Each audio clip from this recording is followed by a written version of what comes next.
नमस्कार दोस्तों, मैं जय वसावड़ा गुजरात का राइटर लेखक हूँ और वक्ता भी हूँ। काफ़ी सारी स्पीचेस देता हूँ। लेकिन आज आप सबसे पूरे हिंदुस्तान से मैं बात करने के लिए उपस्थित हुआ हूँ कि आप जरा सोचिए कि कृष्ण किस तरह से हमें कोरोना में मार्गदर्शित करते हैं। कृष्ण हमारी धरोहर है, चाहे किसी भी धर्म का हम पालन करते हो, लेकिन कृष्ण हमारी विरासत का, हिंदुस्तान की पहचान का एक सबसे बड़ा आइकॉन भी है। मैं कृष्ण का प्रेमी हूँ, कृष्ण के ऊपर मैंने पूरी एक किताब लिखी है। तो मैं सोचता था कि भाई कृष्ण किस तरीके से हमें मार्गदर्शित करते इस कोरोना की कसौटी में। अब कृष्ण की बाल लीलाएं हम देखें भागवत में तो हमें पता चलता है कि काफ़ी सारे असुर एक के बाद एक आते ही रहते हैं, जैसे हमारे जीवन में भी आते रहते हैं। कभी भूकंप आ जाता है, कभी सुनामी आ जाता है, कभी दुष्काल आ जाता है, कभी कुछ न कुछ आपत्तियां आती रहती है। ये वायरस, ये महामारियां आती जाती रहती है। मानव जात का इतिहास आप उठा के देख ले। आज इतना मीडिया फैला हुआ है, इतना सोशल नेटवर्क है, तो हम चिंतित ज़्यादा है। पहले भी ऐसा हो चुका है। तो कृष्ण ने कभी पलायन नहीं किया, उन्होंने सामना किया हर स्थिति का। पहले स्वीकार किया, accept the situation, and then accept के बाद analyse the situation, and then analyse के बाद conquer the situation, fight the situation. So AAF, accept, analyze, fight and win. AAFW, ये कृष्ण की फॉर्मूला है। युद्धस्व उनका संदेश है। दुनिया की सबसे पहली मोटिवेशनल स्पीच भी उन्होंने दी। आज सब कहते हैं कि इंस्पिरेशनल मैसेज आप दीजिए आप, तो भगवत गीता एक इंस्पिरेशनल मोटिवेशनल स्पीच है पूरी। आप सोच सकते हैं, ये बड़ी इंटरेस्टिंग बात है। आप सोचिए, एक एग्जाम में अपियर नहीं होना है किसी स्टूडेंट को, और कृष्ण उनको खड़ा कर देते हैं आगे बैठा के कि आप ये कर सकते हो, कीजिए, और गीता सुनाते हैं, उनके सवाल का जवाब देते हैं। कृष्ण ने यह भी भगवत गीता में कहा है, कालो अस्मि लोकक्षय प्रवृत्ता। ये बड़ी इंटरेस्टिंग बात है। हर जगह पे भगवान की ऐसी इमेज बनाई गई कि वो सिर्फ मुरली बजाते हैं, या सिर्फ आशीर्वाद देते हैं, या सिर्फ अच्छी अच्छी बातें करते हैं। लेकिन कृष्ण वास्तववादी, रियलिस्टिक ईश्वर का चरित्र है। तो वो कहते हैं कि मैं महाकाल भी हूं, मैं खा भी जाता हूं लोगों को।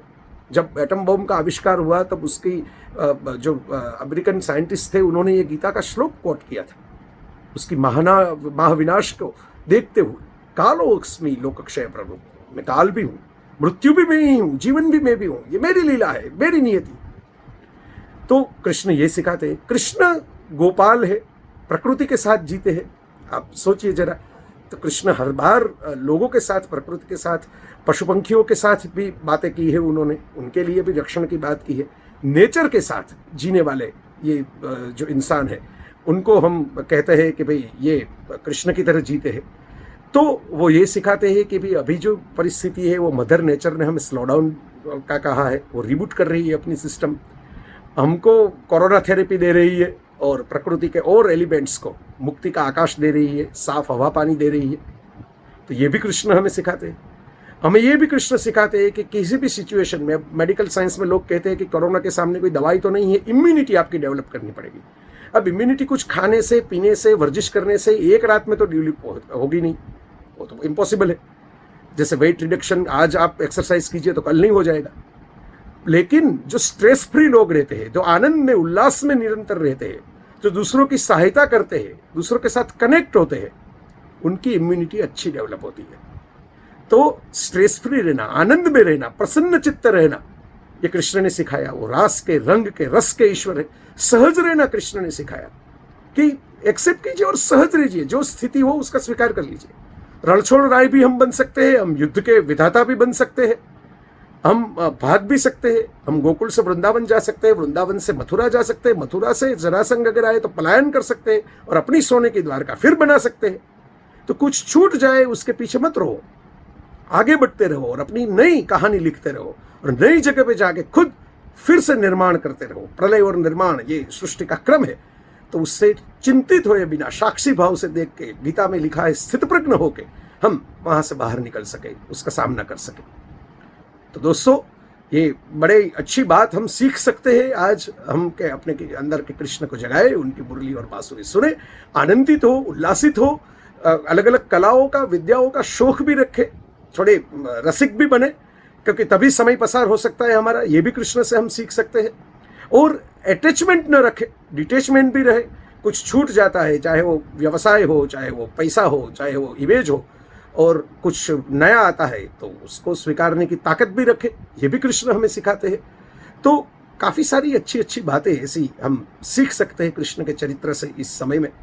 तो हम कहीं किसी भी भयभीत न हो, चिंतित न हो, उल्लासित होके, सुवासित होके, साक्षी भाव से, स्थिर बुद्धि होके हम इस समय को पसार करें। और कृष्ण ने तो भगवत गीता में कहा ही है कि एकांत की साधना वो योगी की साधना है, तो हम वो एकांत की साधना करने का भी प्रयत्न करें।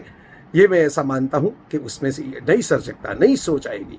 अपने आप के साथ, अपने परिवार के साथ, अपने आत्मा के साथ हम संवाद कर सकेंगे। और अंतिम जो मैसेज है, कृष्ण का संदेश है, वो वही है कि आप अपने जीवन में झांक के देखिए, इंट्रोस्पेक्ट कीजिए, आत्मखोज कीजिए, अपने साथ समय बिताइए। हम इतने बुरे तो नहीं है कि अपनी जात से, अपनी पहचान से ही हमें एलर्जी हो जाए। जय श्री कृष्ण।